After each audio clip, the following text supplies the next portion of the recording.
Amis téléspectateurs, bonjour. Vous êtes sur le plateau de Roger Bongos. Je suis en compagnie de Monsieur Bob Bolaboy, qui est connu dans la diaspora, un homme politique, un homme qui a une certaine envergure, qui se bat pour le Congo. Il est de l'opposition. Il est aussi dans cette plateforme de l'opposition. Il va nous expliquer qu'est-ce qu'il fait réellement avec l'opposition en RDC. Alors quand on parle d'opposition en RDC, on s'est dit que l'opposition, elle est vraiment une vraie opposition, c'est une opposition timide par rapport à l'hyperpuissance de l'MP, c'est-à-dire la majorité présidentielle qui a tout noyauté en RDC. Alors dites-moi, Monsieur Bob Bolaboy, est-ce que vous pouvez nous dire un tout petit peu votre parcours? Qu'est-ce que vous faites? Pourquoi vous êtes devenu politicien? D'abord, merci beaucoup.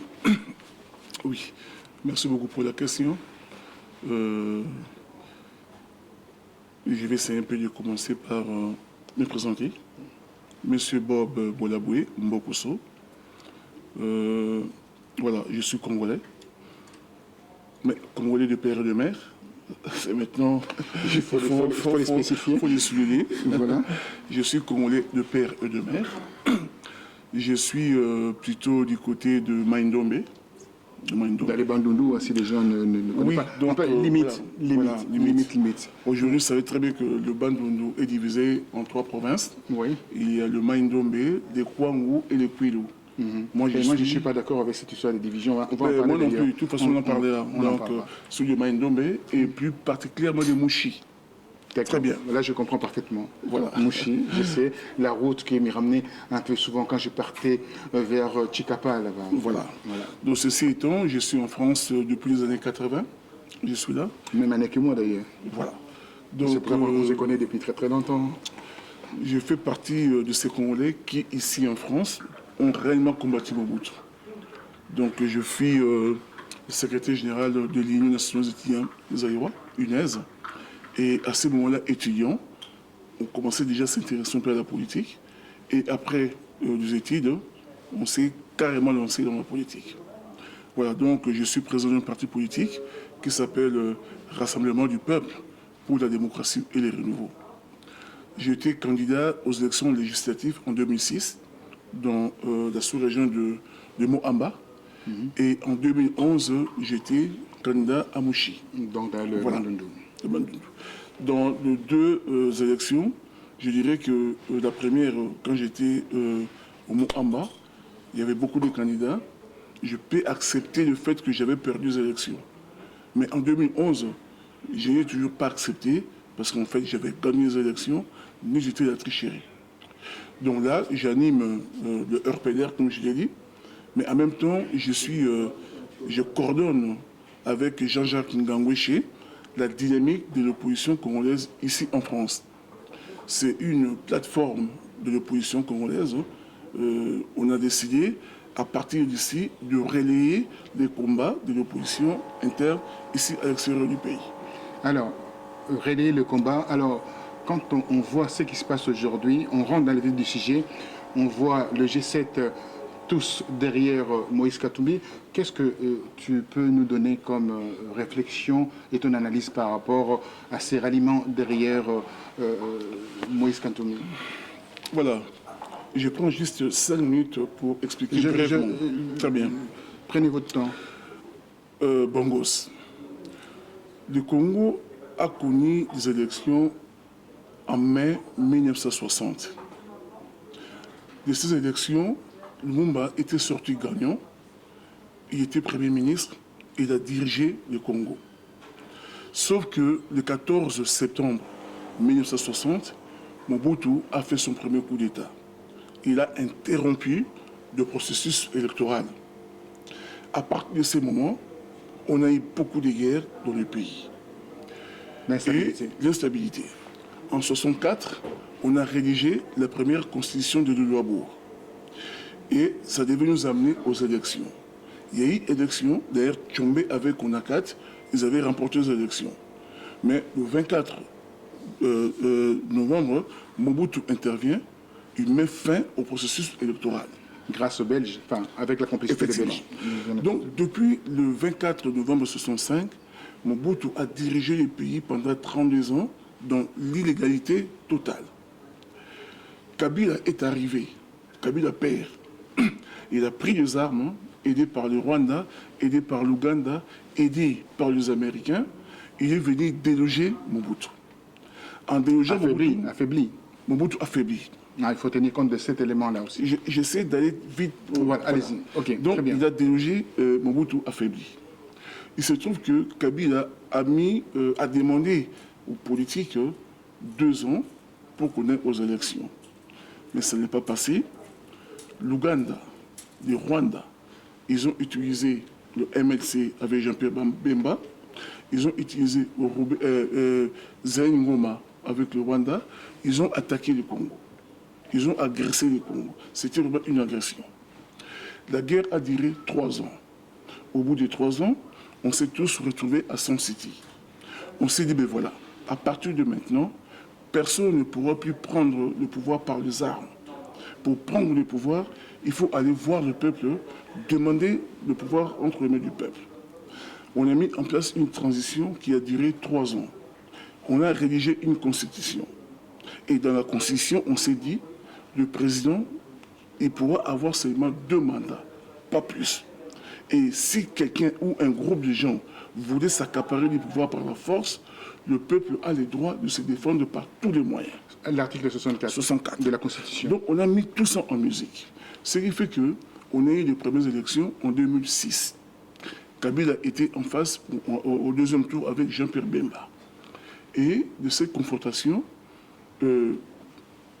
Kabila a remporté les élections, entre guillemets, par la tricherie. Mais il a dirigé pendant 5 ans. 2011, il était en face avec le président Tshisekedi. Mais au préalable, tout bien avant, il a modifié la Constitution pour faire qu'il y ait seulement un seul tour. Ça a divisé l'opposition. Kabila, il avait triché, il est resté président. Donc en 2016, ce mandat se termine. Normalement, il devait organiser des élections pour qu'une autre personne puisse diriger le pays. Au lieu de convoquer les élections, Kabila convoque le dialogue. À partir de ces moments, les opposants que nous sommes, nous avons dit on ne veut pas de ce dialogue-là. On s'est regroupé au sein de la dynamique de l'opposition pour les actions. On s'est mis ensemble. On a dit que nous sommes ensemble parce que nous voulons empêcher qu'il y ait modification de la Constitution. Nous voulons empêcher que Kabila puisse avoir un 3e mandat. Nous voulons que la Constitution soit respectée. Donc, on a commencé les combats, ça fait bientôt 1 an. Entre-temps, le G7, je veux dire que cette partie qui était dans la majorité présidentielle, qui était avec Kabila lors du 1er mandat, lors du 2e mandat, ils ont dirigé avec Kabila, ils sont en quelque sorte comptables de l'actif et du passif de Kabila. Alors, ce groupe de partis politiques de la majorité, ils sont partis voir Kabila pour dire que voilà, on veut connaître ta position pour les échéances qui vont arriver. Kabila est mécontent parce qu'il avait déjà son plan.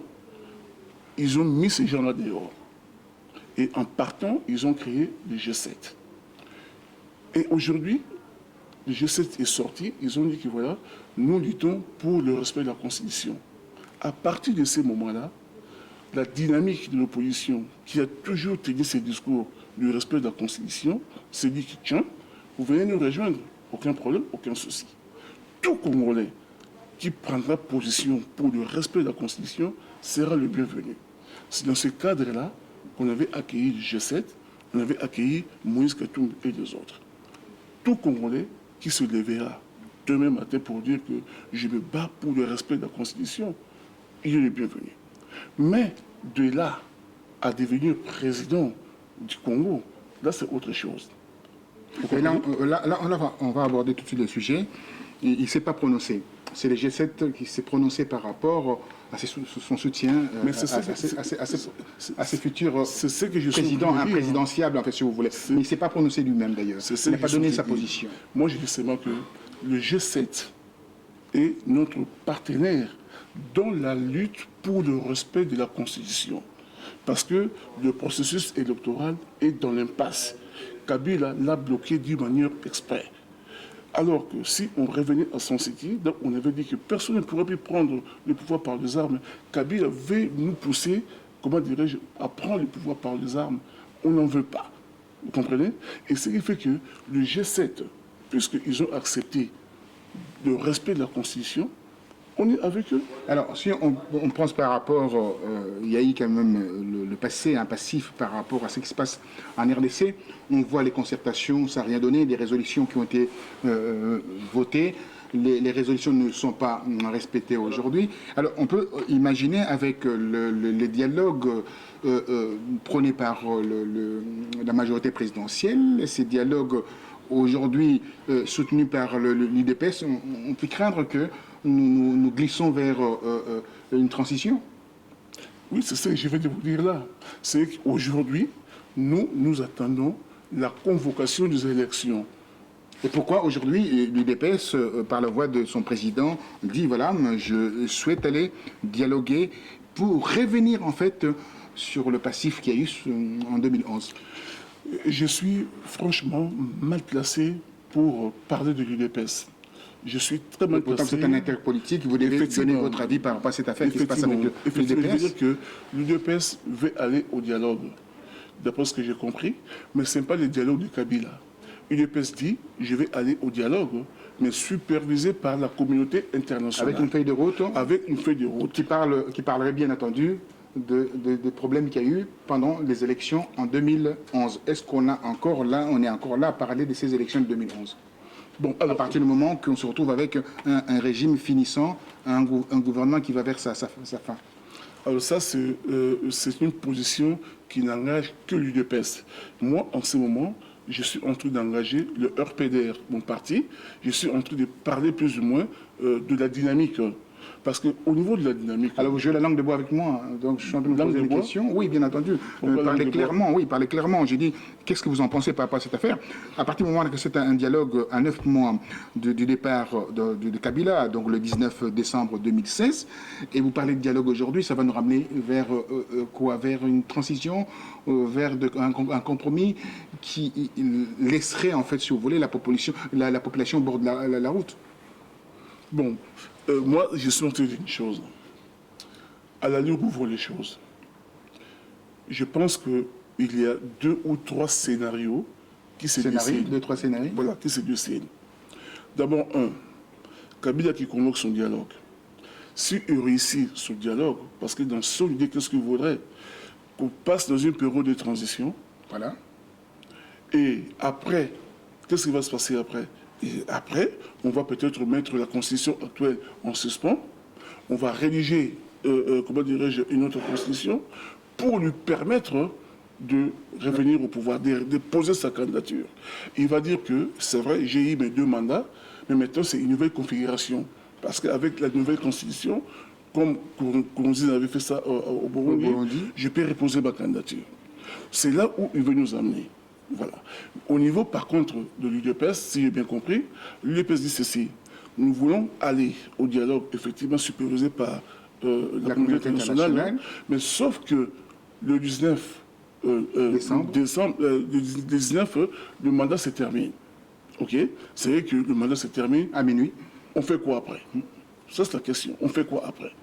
Voilà. Donc, alors que nous, au niveau de la dynamique, nous disons que puisque la Constitution dit 90 jours avant la fin du mandat, le président doit convoquer, comment dirais-je, les élections.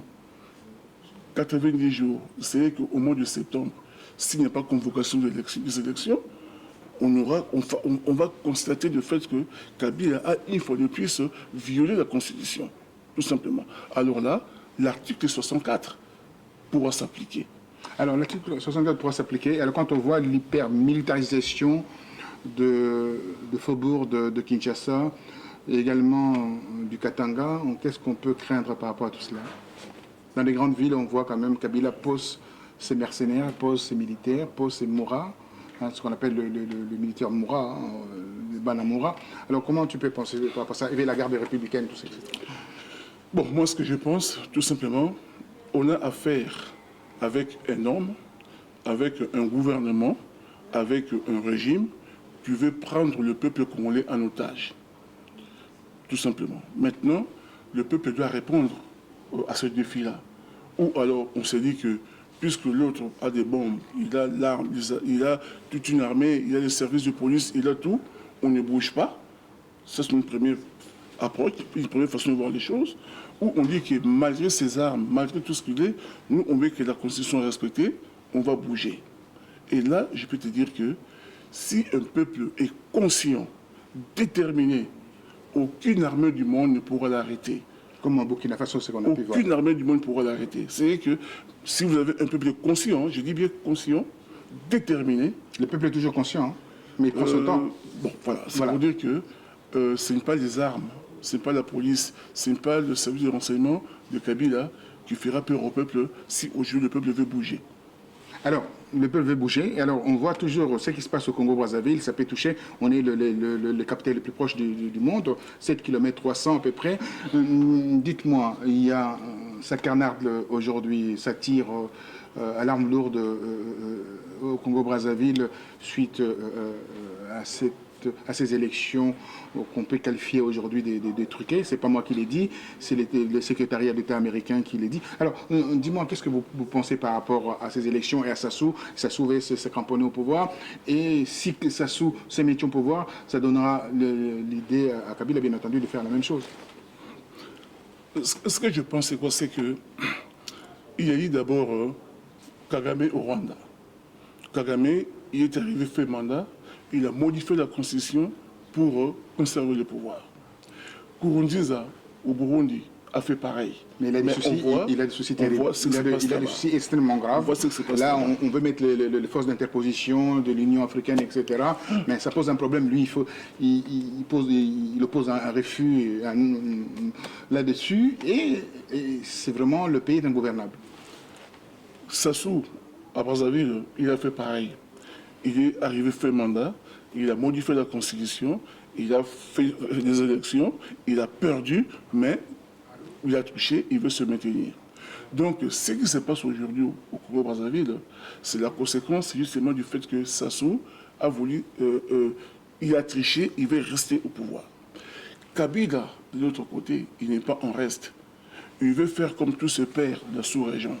Il voudrait lui aussi modifier la constitution, mais ça n'a pas marché parce que le peuple était vraiment debout, grâce d'ailleurs au travail aussi bien de combattants, de résistants, mais aussi de l'opposition interne qui était à l'avant, comment dirais-je, garde du combat.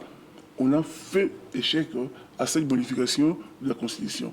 Mais malgré ça, il est en train d'utiliser des stratagèmes pour arriver justement à empiler. Mais là aussi, ça ne marchera pas. Alors, quand on pense aujourd'hui, on regarde tout ce qui se passe avec des câbles qu'on reçoit ici et là, et aussi dans des salons feutrés au niveau des chancelleries ici. On dit que Kabila, c'est fini pour lui. Alors, ils ont leur poulain aujourd'hui, c'est Moïse Katumbi. Qu'est-ce que vous pensez de ça? Le poulain de Moïse Katumbi, voilà, c'est des gens qui sont derrière, des multinationales, etc. Alors, donc, c'est le même système qui va perdurer? Moi, je pense que Moïse Katumbi, c'est un bon président de Tupusa Mazembe. Tu vois? C'est vrai que comme président de Tupusa Mazembe, il a montré ses qualités et tout cela. Comme gouverneur du Katanga, son bilan est mitigé. Pas mitigé, le bilan n'est pas mitigé, le bilan est médiocre par rapport aux analystes qui ont publié des rapports bien définis sur le Katanga. Très bien. Donc il n'a pas créé d'entreprise, il n'a pas développé, il n'a pas enrayé les chômages, il n'a pas mis en place de structures sociales pour, bien entendu, s'occuper de la population paupérisée. Donc on ne peut pas parler c'est un bilan mitigé. Mais tout ce que moi je peux dire, c'est quoi? C'est que Moïse Katumbi a dirigé... C'est ça, il faut regarder ça. C'est en fonction de ça, c'est que je suis en train de dire. Je reviendrai sur ça, j'y reviendrai.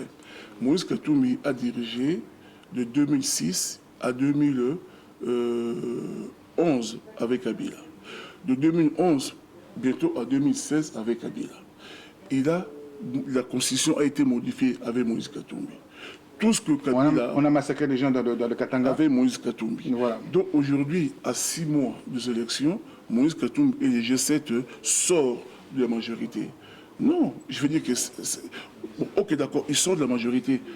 Est-ce que c'est le fait de sortir de la majorité, ça leur donne droit de diriger le Congo? Non, je ne pense pas. Je veux dire que déjà, ils ont échoué au niveau de la gouvernance de Kabila. Alors, s'ils ont échoué avec Kabila, comment voulez-vous que demain, ils puissent encore diriger les pays? Moïse Katumbi, avec le G7, roule pour le PPRD, roule pour la majorité présidentielle. À partir de là, je ne peux pas leur faire crédit. Je suis vraiment désolé. C'est-à-dire que moi, je pense que les gens qui disent que Moïse Katumbi ne peut pas être président au Congo, moi, je valide.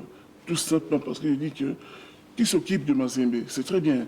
Mais, comment dirais-je, les problèmes de la nation congolaise, je pense que ça demande plus que ça. Ça demande plus que ça. Il y a eu de fuites aujourd'hui. La presse en parle. Le président François Hollande a fait une déclaration concernant, bien entendu, ce qu'on appelle l'évasion fiscale qu'on a vu. De publications, au moins plus de 10 000 pages sur des gens qui ont posé l'argent gagné illicitement dans des paradis fiscaux, dans des paradis offshore, on peut dire ainsi. Et il se trouverait que le Congolais s'y trouve aussi dans cette liste, en commençant par la sœur de Joseph Kabila, qui s'appelle Jeannette Kabila, avec des milliards placés dans des paradis fiscaux. Comment on peut imaginer ça? Bon, moi, la presse de la RDC n'en parle pas, ne fait pas écho de cette affaire. Quelle est la lumière portez-vous par rapport à cela? Bon, moi, je pense qu'aujourd'hui, on parle de Jeannette Kabila. Ok, mais il n'y a pas que Jeannette Kabila. Ils sont nombreux. Je veux dire que... Mais le nom qui vient de paraître aujourd'hui, c'est le nom de Jeannette Kabila. Je ne parle pas ça dans les vides. C'est bien entendu écrit noir sur blanc. Jeannette Kabila a posé de fortes sommes dans de banques offshore. Ça vous étonne? Qu'est-ce qu'elle doit faire? Elle doit démissionner en tant que députée de la République? Est-ce que tu as déjà entendu dans ce pays-là quelqu'un démissionner?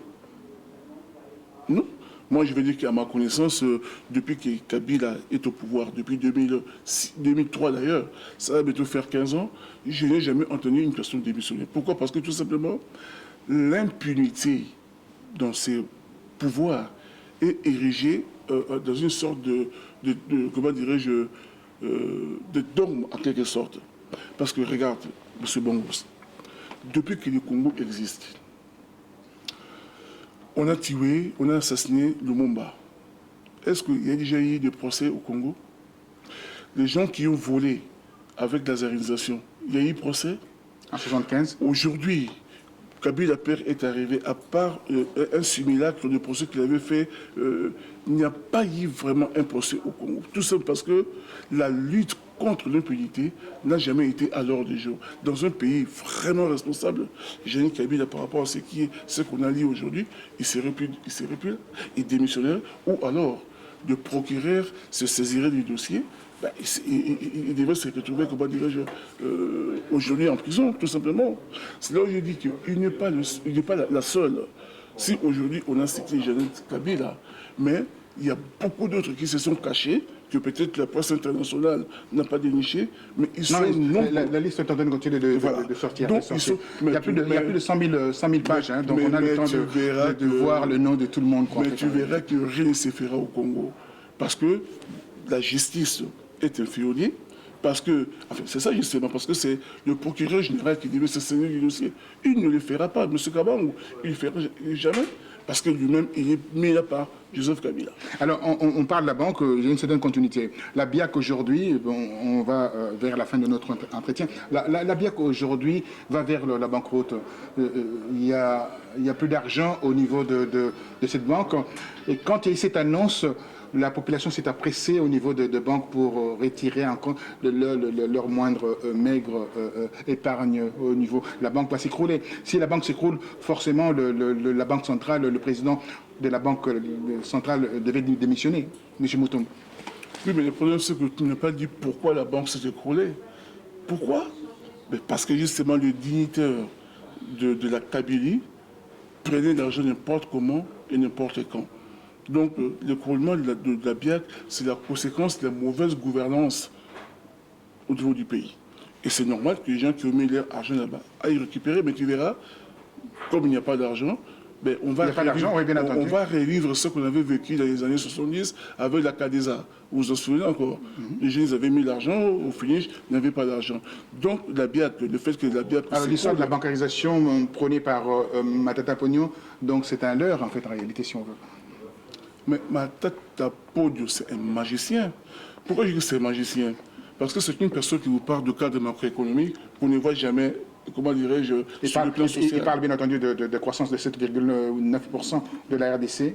Et enfin, vous allez répondre à cela, allez-y d'abord répondre par rapport à la question posée et puis vous parlez de la croissance de 7,9%. Je dis tout simplement que voilà, la croissance c'est quoi? C'est que nous sommes en train de vendre des matières brutes. Quand vous vendez des matières brutes, il y a l'argent qui entre, mais ça ne crée pas l'emploi. Il n'y a pas de transformation de matière sur place. Tant qu'il n'y a pas de transformation de notre richesse sur place, il n'y a pas de création d'emploi. Tant qu'il n'y a pas de création d'emploi, il n'y a pas de pouvoir d'achat. Tant qu'il n'y a pas de pouvoir d'achat, il n'y a rien sur le social. Donc il n'y a aucune amélioration sur le plan social. Donc lorsque lui, il brandit le cadre macroéconomique, tout cela, oui, mais c'est pour qui? Alors vous parlez de magicien. Alors il est magicien dans c'est un magicien. Je veux dire qu'il est en train de faire croire aux gens qui sont en train de travailler, mais au finish, le peuple ne voit rien. Le peuple ne voit rien. Alors, pas au peuple. Que proposez-vous, vous, responsable d'un parti politique? On va vers la fin, c'est la dernière question. Que proposez-vous pour si on veut, l'alternance? Parce que le terme qui est utilisé souvent, l'alternance, en réalité, ça ressemble à rien du tout. Vous proposez quoi par rapport au peuple? Vous avez des discours qui sont de meilleurs discours quand vous êtes dans l'opposition, et quand vous prenez les manettes de pouvoir, vous changez complètement de casaque et vous devenez de ventripotent. Dites-moi, en plus... vous mangerez bien quand vous serez au pouvoir, dites-moi, c'est bien cela. C'est vrai, on peut rigoler, mais franchement, je vais dire que j'étais très content parce que dernièrement, il y a, sur le net, il y a un monsieur qui m'a attaqué. Il a attaqué ma position, il a voulu me faire passer pour un ventripotent. Voilà. Mais il y a un autre monsieur qui lui a répondu, il a dit que touche pas à Bob. Je connais Bob depuis les années 80. Bob, il a combattu Mobutu. Bob, il connaît presque les gens qui sont là-bas. Bob a été plusieurs fois sollicité. S'il voulait vraiment aller à la mangeoire, il serait déjà dans la mangeoire. Non. Nous sommes en train de faire de la politique par conviction. Tu vois? C'est que ce n'est pas de l'opportunisme. Je vais terminer en disant ceci. Voilà. Aujourd'hui, il y a Bongos, il y a Bob, il y a X. Bongos dit, j'aime beaucoup les Congos et les Congolais. Je vais les aider. Pour les aider, comme je viens de gagner au loto, je vais créer des emplois pour aider les Congolais. Tu deviens un grand employeur des Congolais. Tu as aidé les Congolais. X va dire que, tiens, moi j'aime beaucoup les Congolais et les Congolais. Je vais devenir un grand syndicaliste. Comme ça, je vais discuter du pouvoir d'achat des Congolais. C'est une manière pour lui d'aider les Congolais. Bob dit que j'aime beaucoup les Congos. Mais pour aider les Congolais, je dois faire de la politique là où les décisions se prennent pour aider les Congolais. Ça veut dire quoi? Ça veut dire que la politique devient un moyen que je vais utiliser pour aller vers mon idéal qui est aider les Congolais. Je ne fais pas la politique pour la politique. C'est vrai que la politique, ce n'est pas l'objectif, ce n'est pas le but en soi. La politique n'est qu'un moyen que moi j'utilise pour aller vers mon idéal qui est changer les conditions de vie des Congolais, tout simplement. Donc, quand tu prends les choses sous cet angle-là, il faut arriver au pouvoir demain, on travaillera pour le peuple. Mais ceux qui prennent la politique comme un but, un objectif, dès qu'ils arrivent, ils voient d'abord leur poche. Je ne suis pas dans ces registres-là. Les combats que nous sommes en train de mener depuis bientôt 30 ans, ça je peux te l'affirmer, c'est parce que nous avons des convictions. La politique, par opportunisme, ce n'est pas notre façon de voir les choses. Voilà. Ce n'est pas, la façon de voir les choses. Moi, je vois les choses autrement, que le peuple a besoin d'un changement, et ces changements-là devaient venir du souverain primaire. Les souverains primaires, quand on parle de souverain primaire, vous parlez également de l'article 64. Donc, c'est ça la solution pour vous? Moi, je pense tout simplement aujourd'hui, le pouvoir, comme on avait dit à Sun City, on a connu Mobutu, il est resté pendant 32 ans dans l'illégalité. Kabila est venu par la force des armes. Il y a eu de la guerre, le pays était divisé en trois. On s'est mis ensemble pour dire que fini la guerre, on ne va plus faire la guerre. on n'acceptera plus que quelqu'un arrive au pouvoir par les armes. On va se référer au peuple. S'il y a un problème, on ira voir le peuple. On a consulté le peuple en 2006. On l'a consulté en 2011. Expliqué là bien. On devrait le consulter en 2016. Mais Kabila a bloqué. Donc aujourd'hui, le processus électoral est dans l'impasse. Parce qu'il y a une personne, il y a une famille politique qui ont décidé de bloquer le processus électoral. À partir de ce moment-là, le peuple doit se saisir de cette histoire-là. Le peuple, comme nous dit l'article 64, il doit utiliser tous les moyens possibles.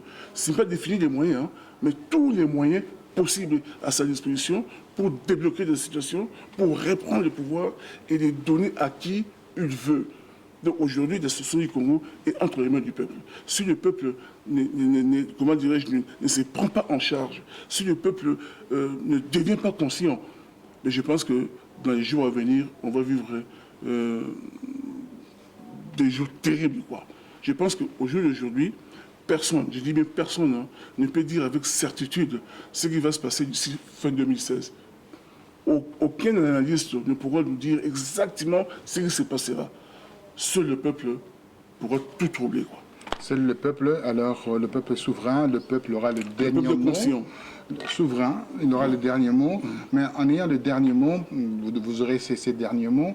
Dites-moi, il y a une manifestation le 9. Les Congolais veulent reprendre le marche.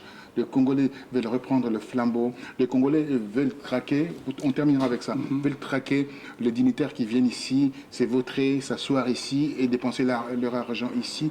Les Congolais veulent reprendre vraiment le vrai combat à la lumière de ce qui s'est passé en 2010. Quel est votre avis là-dessus? On termine avec ça. Moi, je pense que lorsqu'on va dans une guerre, il y a ceux qui prennent les armes. Ils sont là avec les armes. Il y a d'autres qui sont là en train d'écrire, d'autres encore en train de préparer pour que les militaires puissent manger. Donc chacun, dans son coin, doit apporter quelque chose. Aujourd'hui, il y a au niveau justement de ceux qui se battent pour changer les choses au niveau du pays. Et il y a des opposants, je me reconnais comme opposant, il y a des combattants, des résistants que je respecte. Chacun essaye d'aborder les problèmes du Congo selon un angle qui lui est propre. Tu vois, c'est que moi, par exemple, je suis dans une position où je me dis, je suis pour les élections. Mais puisque les élections n'auront pas lieu, il faudrait que le peuple utilise l'article 64. Je suis du côté politique. Il y a d'autres qui disent que nous, on ne reconnaît pas ces institutions-là. Il faut vraiment que le peuple se soulève pour tout balayer. Mais tu vois bien qu'on se réjouit quelque part. Donc pour dire seulement que chacun essaie de combattre ce qui est sur le terrain par rapport à son analyse, par rapport à son approche. L'essentiel est que nous puissions aller converger vers l'objectif qui est de chasser ce qui est sur place. Alors, comme il y a manifestation le 9, c'est le 9, tout à fait. Le 9, là, le 9 là, avril. Ben, on sera là. On sera là parce que je veux dire que, d'ailleurs, je profite de l'occasion pour lancer un appel à tous les Congolais de venir nombreux, je participer à ces manifestations parce que tant qu'il n'y aura pas de pression, il faut qu'il y ait pression. Pourquoi cette marche? Parce que Kabila compte venir en France vers le 20 avril. Par là. Ben justement, je souhaite dire que tant qu'il n'y aura pas pression contre le régime en place, le régime va rester en place. Si les Congolais se levaient comme un seul homme pour commencer à dire ouvertement à ces gens-là que nous ne voulons plus de vous au niveau, de la gouvernance du pays, mais ça serait une très très bonne chose. Donc, si Kabila arrivait le 21, c'est ça? Ouais, le 21, oui. Je trouve normal que la population aille à la manifestation. Et moi, je serai avec toi d'ailleurs, on sera à la manifestation pour dire non à Kabila, tout simplement. Voilà. Merci. Non à Kabila, non bien entendu au glissement, non bien entendu à la transition. Non. Le respect de la Constitution. Le respect de la Constitution. Et je terminerai en disant ceci. Au niveau du Congo, notre combat à nous, demain, moi, Bob, président du Congo, prends date aujourd'hui, aucune matière, matière première du Congo ne pourra être exportée sans avoir été transformée d'abord au niveau du pays. Merci. Voilà l'une des propositions de M. Bob Bolabou, qui est bien entendu un leader de l'opposition, de la dynamique qui se met en place au Congo. Je suis un leader, je ne sais pas si je suis un leader, c'est vous de voir, mais je suis ni un grand, ni un petit. Je suis tout simplement quelqu'un, je donne mes idées. Si vous estimez que je suis un leader, merci. Un leader d'opinion, bien entendu, un leader politique également. Voilà, nous allons nous retrouver pour un prochain rendez-vous avec un autre candidat, un autre homme politique qui va nous parler de la RDC. Merci à vous et à très bientôt. Au revoir.